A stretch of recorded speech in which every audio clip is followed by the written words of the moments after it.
దీనికి సంబంధించి ముందుగా సాక్షి మీద దాడి కానీ ఈ రకంగా పోలీసులు మరోవైపు లోద్రా కల్పిత మద్యం కేసులో చేస్తున్న వాదనలపై జడ్జి గారు అసహనం వ్యక్తం చేసిన తీరు కానీ ఇవన్నీ చూస్తూ ఉంటే ఈ దాడులు ఆగవా? నకిలీ మద్యాన్ని ఈ రకంగా కంట్రోల్ చేస్తారా? క్యూఆర్ కోడ్ తోటి అవుద్దా?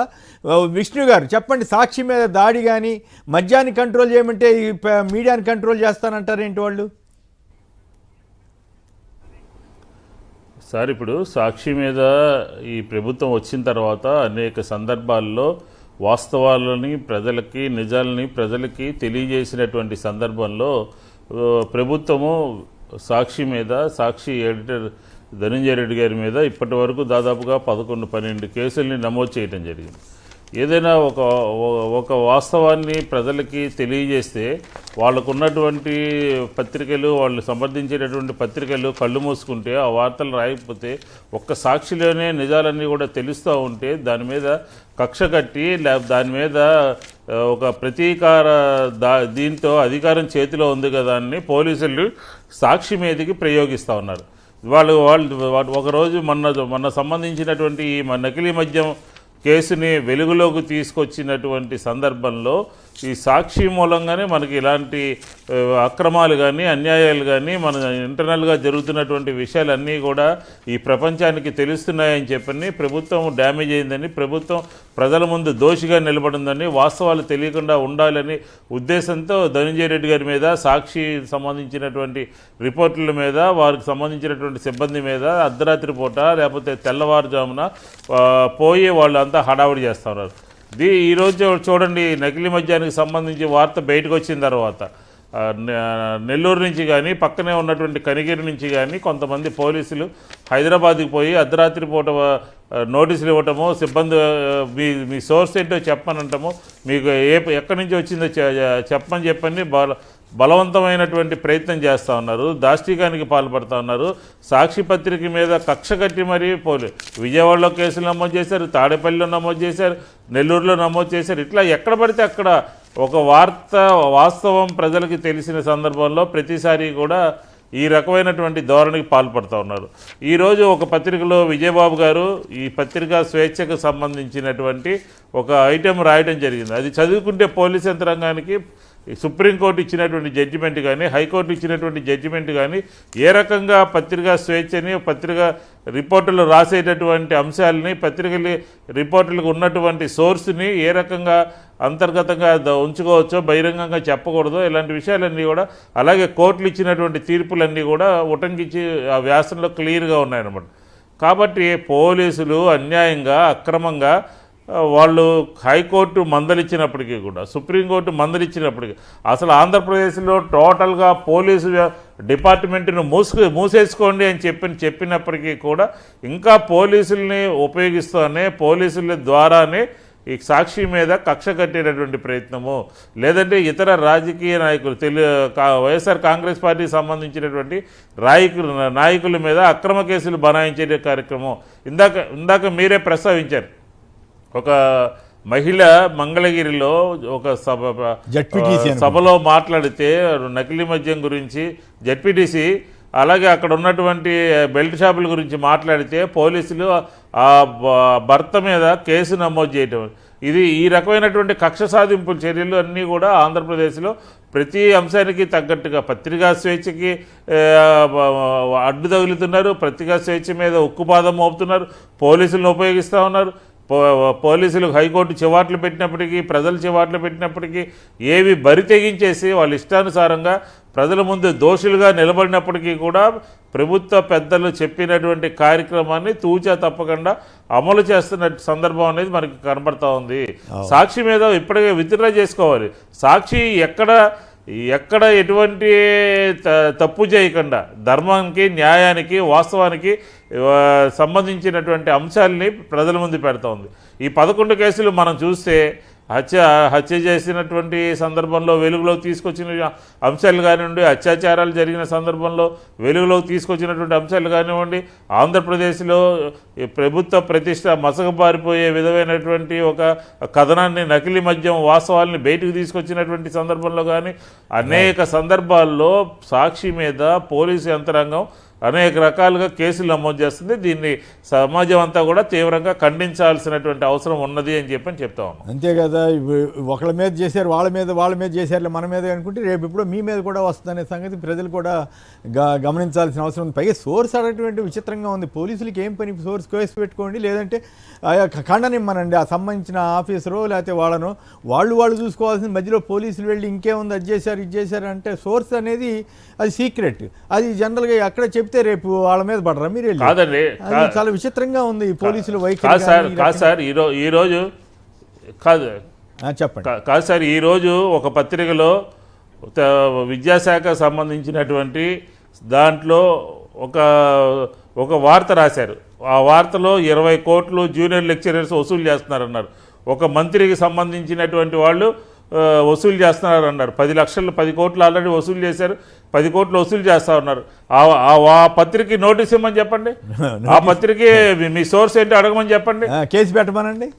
కాదు ఇప్పుడు ఎందుకు మంత్రుల మీద చెప్పండి. కాదు విష్ణు గారు మంత్రి మీద రాశారు, మీ మంత్రి ఒకరు వచ్చి ఇక్కడ హైదరాబాద్ లో సెటిల్మెంట్లు చేస్తున్నారని పరువు తీసినా కూడా, వసూలు రాజాలు ఎట్లెట్లా ఉన్నారని వార్త రాసినా కూడా వాళ్ళ మీద నోటీసులు ఎందుకు ఇవ్వలేదు? మరి వాళ్ళకి ఇవ్వాలి కదా, పరువు పోయింది కదా ఆంధ్రప్రదేశ్ ప్రభుత్వానికి. ఎల్లో మీడియానే రాసింది కదా కొన్ని సందర్భాల్లో, వాళ్ళు ఏ కారణంతోటైనా కానీ బ్లాక్మెయిల్కో లేకపోతే ఇంకేదైనా రాసినప్పటికి కూడా అవేమి పట్టవంట, కేవలం సాక్షి మీద మాత్రమే దాడి చేస్తారట. రైట్, రాంభూపాల్ గారు మీరేమంటారు? చెప్పండి విష్ణు గారు, కంప్లీట్ చేయండి. రాంభూపాల్ గారు మాట్లాడమన్నారు. కాదు ఇప్పుడు ఒక కనపడుతుంది, క్లియర్ కట్గా కనపడుతుంది. కొన్ని విషయాల్లోనే మౌనం వహిస్తున్నారు, కొన్ని విషయాల్లో పోలీస్ యంత్రాంగాన్ని ఉపయోగిస్తా ఉన్నారు. ఇస్తే అందరికీ నోటీసులు కేసులు నమోదు చేయమనండి. ఇంకోటి మీ దృష్టికి వచ్చే ఉంటుంది, నేను విన్నాను, ఆశ్చర్యం వేసింది నాకు. డీజీపీ గారు సోషల్ మీడియాలో కులాలు మతాలు విద్వేషాలు పెంచితే ఊరుకునేది లేదు అది ఇదని అన్నారు. మంచిదే, అది ఎవరు చేసినా ఉంచాలి కదా. మరి జనసేన వాళ్ళు అక్కడ కందుకూరులో ఏదో గొడవ ఏదో అయిందట, దాని మీద కులాల పరంగా తెగతిడతా స్టేట్మెంట్లు ఇస్తున్నారు, వీడియోలు పెడుతున్నారు. మరి వాళ్ళ మీద జనసేన వాళ్ళ మీద కేసులు పెట్టరా? వాళ్ళ వరకు సోషల్ మీడియాలో ఏం పెట్టినా పర్వాలేదు, అప్పుడు కులాలతో హత్య గావించబడినది ఏకంగా హత్య జరిగింది. ఆ హత్య గావించబడినట్టు ఆ కులాల పేర్లు హత్య జరిగింది సార్. ఆ కులాల పేర్లు మీరు ప్రస్తావించమాకండి. లేదు, హత్య జరిగినటువంటి తాలూకా కుర్రోడు గురించి కొంతమంది ఆ ఒక సామాజిక వర్గానికి సంబంధించినటువంటి వాళ్ళందరూ వెళ్ళి బహిరంగంగా ఈ ప్రభుత్వం ఉన్న తర్వాత మేము మీకు మద్దతు ఇచ్చిన తర్వాత జగన్మోహన్ రెడ్డి గారి హయాంలో మీరందరూ కూడా ఊళ్ళో వదిలి పారిపోతే మేము మీకు ధైర్యాన్ని ఇస్తే, మేము మీకు బాసటగా నిలబడితే, మేము మీతో కలిసి మీ ప్రభుత్వం రావడానికి తోడ్పడితే మా మీద ఈ రకమైనటువంటి హత్యలు చేస్తారా? ఆ కుర్రాడి సంబంధించినటువంటి వెహికల్ మీద వంగవీటి మోహన్ రంగారావు గారి ఫోటో ఉంది. ఈ రకమైనటువంటి హత్యలు పట్టపగలే జరుగుతూ ఉంటే పోలీసులు వేరే విధంగా వ్యవహరిస్తున్నారు అని చెప్పి ఏదో సోషల్ మీడియాలో జరుగుతూ ఉంది. దాని గురించి కనపడదు, ఎందుకంటే ఆ కూటమిలో ఉన్నటువంటి నాయకులు ఏం చేసినా కూడా ఈ స్టేట్మెంట్ వర్తించదు అని చెప్పి మనకు అర్థమవుతుంది. నిజంగా కూడా నాకు ఆశ్చర్యమైంది. నిజంగా జనసేన వాళ్ళైనా ఇంకోళ్ళైనా ఆ రకంగా కులాల మీద అంటే మరి వాళ్ళకి ఎంత కోపం వచ్చిందో ఏం ఆవేశం వచ్చిందో నాకు తెలియదు, కానీ అట్లా అనకుండా అట్లా డైరెక్ట్గా అనకుండా ఉంటే బాగుండేదేమో అనిపించింది. సరే, I may be right, I may be wrong, but మరి అట్లాంటి వాళ్ళని కంట్రోల్ చేసిన బాధ్యత పోలీసులు. వాళ్ళ దాని గురించి మాట్లాడారని మీకు నోటీస్ ఇస్తారేమో అనే డౌట్ వస్తుందన్నమాట. అట్లా ఉంది పరిస్థితి. నోటీస్ ఇస్తే ఇచ్చారు కాక అది కాక అసలు హత్య జరిగిందా లేదా, ఒక ప్రాణం రోడ్డు మీద పోయిందా లేదా, దాని మీద చర్యలు చేపట్టాలి కదా. అవి తీసుకుంటారేమో పోలీస్ పరంగా కానీ, బట్ ఈలోగా ఈ సోషల్ మీడియాలో ఈ రకమైన జరుగుతుంటే మరి ఇదే డీజీపీ గారు చెప్పారు కదా, వాళ్ళ మీద కేసులు పెట్టి వాళ్ళని సంగతి చూడాలి కదా. తప్పు కనీసం మీరు ఇట్లా చేయమాకండి చెప్పాలి కదా.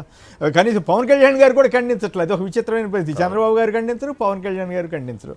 రైట్, రాంభూపాల్ గారు చెప్పండి, సంవత్సరాలు ఉంటామనుకున్నప్పుడు ఏం ఖండిస్తారు? సాక్షి మీద దాడి మీరు ఎట్లా చూస్తారు? మీకు ఇక్కడ పెద్దలకు నమస్కారం. ఈరోజు ప్రభుత్వం తన విమర్శను సహించలేని స్థితికి రాను మరింత పెరుగుతుంది సహనం కూడా.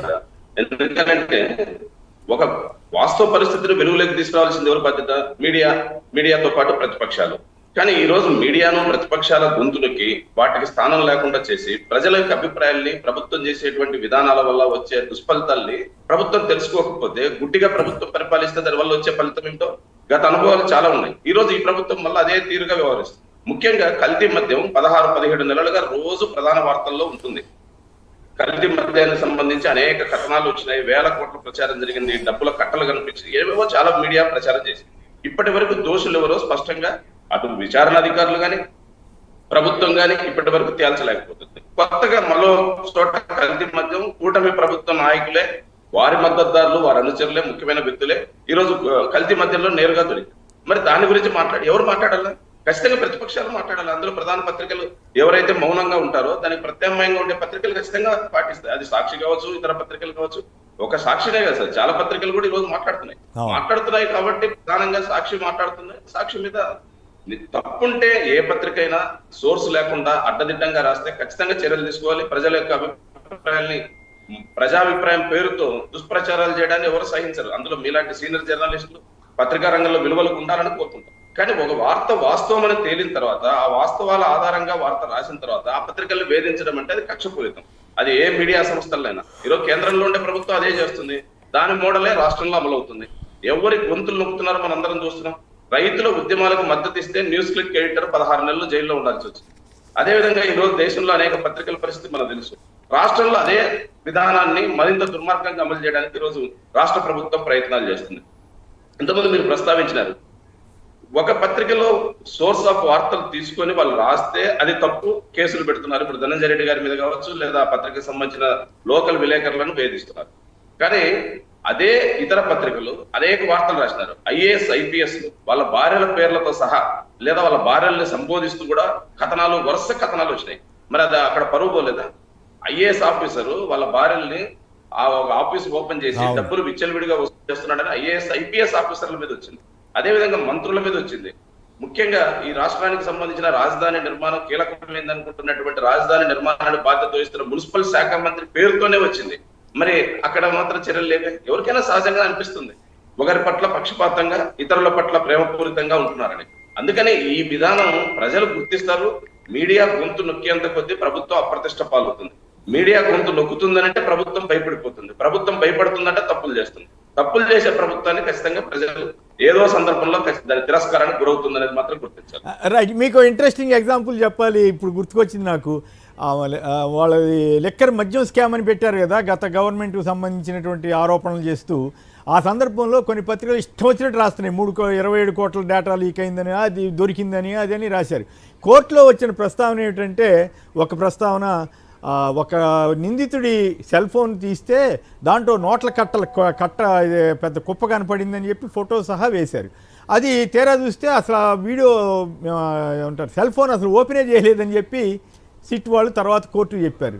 మరి అది ఎట్లా వేశారని జడ్జి గారు న్యాయస్థానం అడిగినట్లుంది. మరి అది ఎట్లా వచ్చింది అంటే, మాకు తెలియదండి, అది వాళ్ళ స్వేచ్ఛ అన్నారు. అక్కడికి వచ్చేసరికి పోలీసులకి అప్రతిష్ట లేదు, ఏం లేదు, వాళ్ళ స్వేచ్ఛ. ఏది వాళ్ళ ఎల్లో మీడియా రాసింది వార్తలు వేస్తే. ఇప్పుడేమో ఇటువంటి అన్నిటికీ సోర్స్ చెప్పండి. మరి వాళ్ళని అడగాలి కదా, మీ సోర్స్ ఎక్కడని అడిగారా? మరి ఈ ఫోటో ఎట్లా వచ్చింది, మా దగ్గర ఉన్న సెల్ ఫోను మీకెట్లా దాంట్లో ఉన్నాయి, మీకెట్లా వచ్చింది అని అడగలేదు కదా. అడగకపోగా అది వాళ్ళ స్వేచ్ఛని కోర్టు వారికే చెబుతున్నారు. రాంభూపాల్ అధికారులు విత్ ఇన్ 4 వాల్స్ మధ్య జరిగేటువంటి విచారణ కూడా మరుసటి రోజు పత్రికల్లో వచ్చేస్తుంది. అంటే అధికారులన్నా చెప్పాలా, నిందితుడన్నా చెప్పాలా, లేదా ఊహించుకున్నా రాయాలా. అధికారులు చెప్పినారు అనుకుంటే ఇంకా సిట్ అవసరం లేదు, ఇంకో విచారణ అక్కర్లేదు. డైరెక్ట్ గా పత్రికల ముందు కూర్చొని విచారించుకోవచ్చు. లేదు, నిందితుడు చెప్పే అవసరం ఎటు లేదు, ఎందుకంటే వాళ్ళ నిర్బంధంలో ఉంటాడు. మరి ఎవరు చెప్తున్నారు, ఎట రాస్తున్నారు? కల్పితం రాసే వార్తలకు అంత ప్రాధాన్యత ఇస్తున్నప్పుడు, లేదా కల్పిత వార్తలు అంత విస్తృతంగా ప్రచారం చేస్తే అధికారులు కానీ పోలీస్ అధికారులు కానీ ఎందుకని చర్యలు తీసుకోరు? అంటే తమ ఇష్టం అనుకున్న వాళ్ళకి స్వేచ్ఛ ఉందట. పైగా ప్రభుత్వ తరపు లాయర్ గారు ఏం చెప్పారంటే, వాళ్ళకి స్వేచ్ఛ ఉందని చెప్పారు. అది మా సంబంధం లేదని చెప్పారు. అట్లా సమానంగా ఉండాలి. రైట్.